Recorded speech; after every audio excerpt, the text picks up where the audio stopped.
We would like to welcome one additional guest.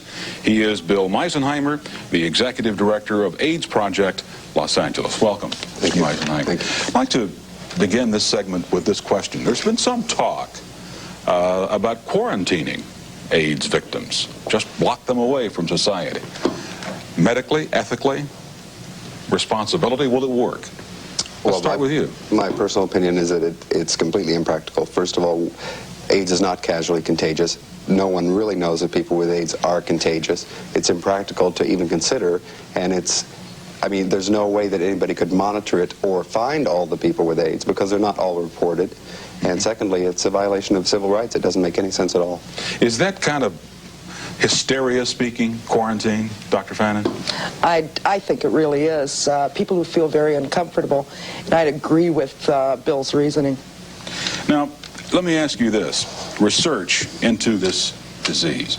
There has been criticism of the medical community, of researchers, people saying that because this is thought of as a gay disease, quote gay disease, primarily gay disease, that it is being given second-rate attention in the research area.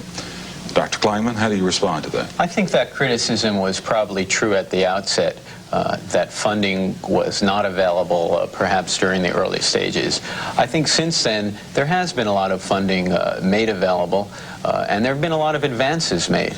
I mean, you have to consider that we now think we know the virus that causes the disease, at least causes the disease in some people. If you go back and think about polio or smallpox or tuberculosis, it was much greater than 2 years before we came to the point where we are now in AIDS. The problem is there's so much to be done that even with the large amounts of funds being appropriated now, I really think it's probably not enough to go as fast as we possibly can. Well, then what has to happen? Does government have to get involved, state, local, federal? Dr. Roth, your commission. Well, I think there's no doubt that government has to get involved because there's no one organization that has enough money to implement the things that need to be done. At the present time, obviously, we are making great strides. We have isolated the virus, which we think causes the disease. We have now, therefore, been able to devise a test which may be helpful in finding those people that do have the disease or are potential carriers of the disease. But that is still in the investigative processes, and we cannot go any faster than the funds are available. And unfortunately, they don't become available just by saying, let's have them. Let me ask you this. Has AIDS altered lifestyles? In what way, Dr. Fannin? You shaking your head. I think that we have some indirect evidence that AIDS has altered lifestyle, particularly in the gay community for Los Angeles. I can only speak for. As we look at other diseases that were fairly common in persons from the gay community, we found a significant decrease or drop over the last year or two, and it's still dropping. I think that reflects changes in attitudes and some lifestyle changes. Well, do we need more changes in lifestyles, and should they be not self-regulating but imposed? Well, go ahead. You're trying to I think that's not a very accurate or realistic viewpoint.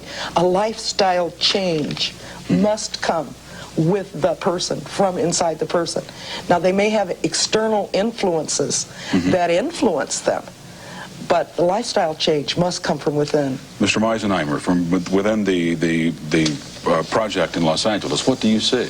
In terms of changing lifestyles? Changing lifestyles, well, self-regulation, working with bathhouses, etc., to alter these things. I would have to say that it's very slow in coming.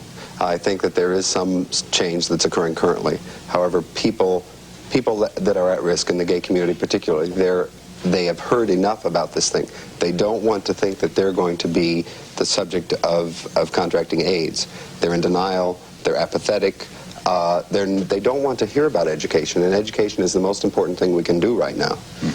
So I think, but there are those people that are realizing that it is a risk to everyone and that they should be doing something differently, and in fact I think it is happening, but very slowly. But when you say that there's apathy there, I mean, if in fact the gay community, and it's been stated that is the high-risk community. How can there be apathy in such a high-risk community? Well, I think it's a natural reaction. For example, I don't if you deny that something is going to affect you, you're going to not really care about it until it hits close to home, which we see all the time. Just like any other disease. Absolutely. Heart attacks, cancer, etc. It's got to hit somebody close to That's you or right. your family, or etc.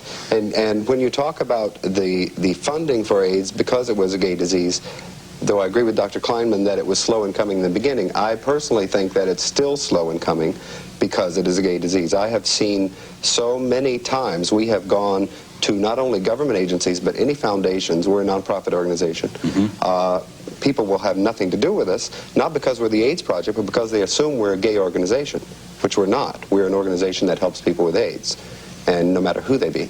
So I know that it still exists, and I'm convinced that it exists in the government to this day. A lot of questions, a lot of controversy surrounding what has been described as an epidemic. Thank you all very much for joining us. Unfortunately, our time has gone.